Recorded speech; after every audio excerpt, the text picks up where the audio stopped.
proud that we're all here together.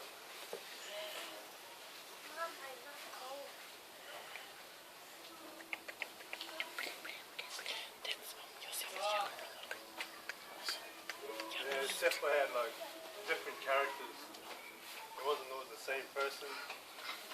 Sometimes he'd be grumpy. Sometimes he'd be happy. Sometimes he'd just make us laugh.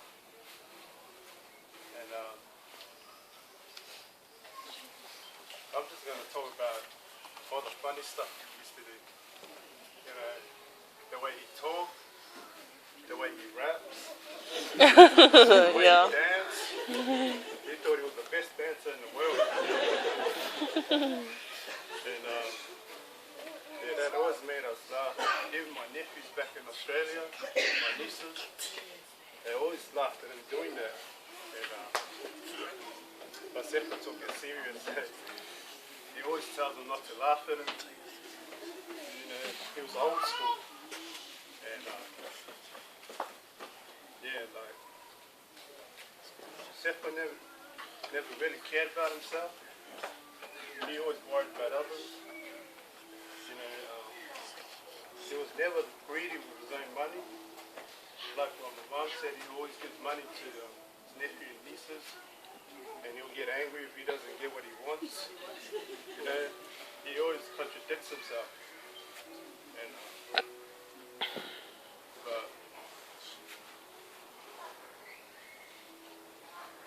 when he talks to kids, it's hilarious. It's you know, his broken English, you know, his start of his ending words in the beginning. You know,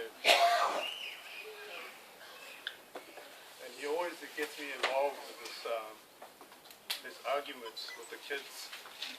You know, he's like, ARIOTA, this is kind of happening now. This is kind of change. You know?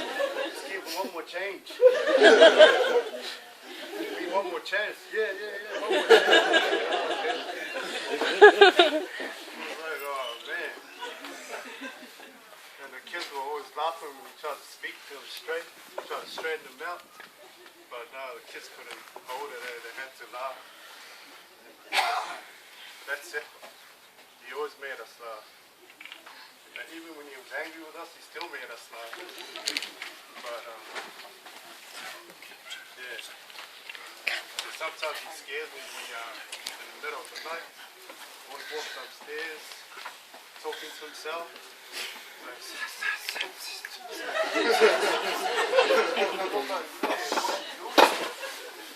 I asked him, "Are you alright?" And he's like, yeah, it's alright. I'm like, oh man. But Iosefa, you know, that's Iosefa. He didn't really care about, you know, if someone was greedy or if someone was like struggling. He always tried to help them the best he could. He wasn't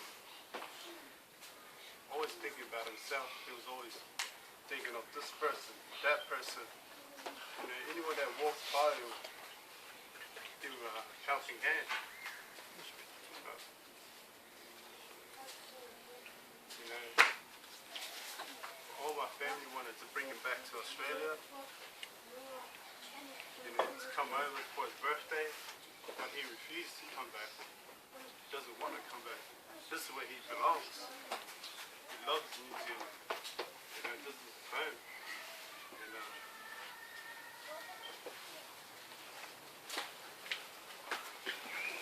he'd rather have his birthday here with his other family. My cousins, my aunties. You know, while we're celebrating his other twins' birthday as well. So,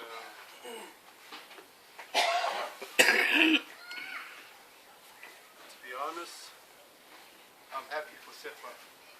I'm not sad for him. You know,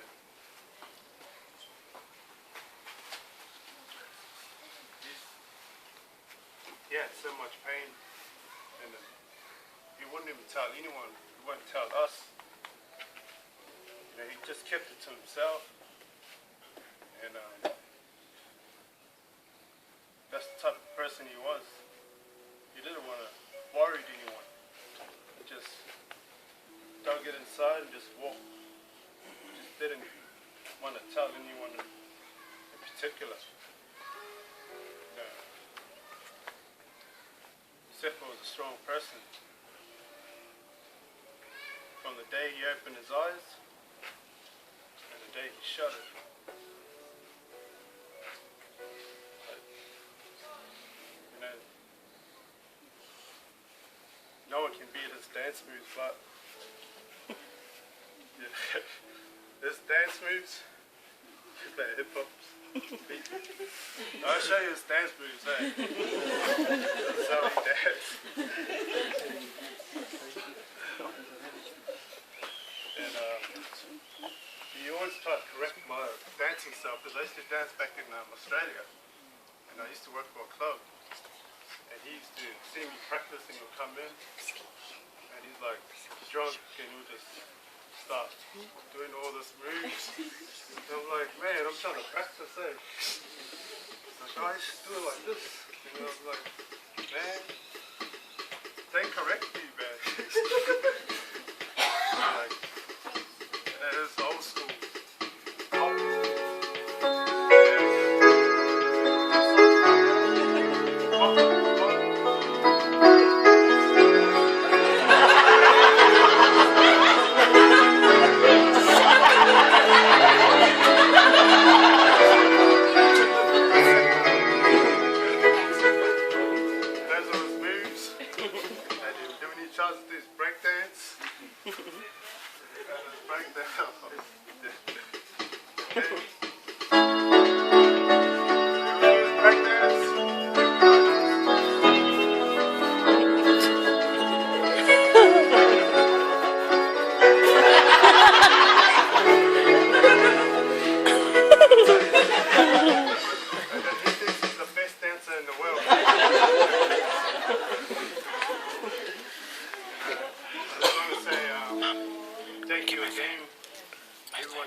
Back to New Zealand in like 17 years. You know, I'm glad that my brother came back, because this is where he loved, this is where he wanted to be. So, till next time, Iosefa, we'll meet again.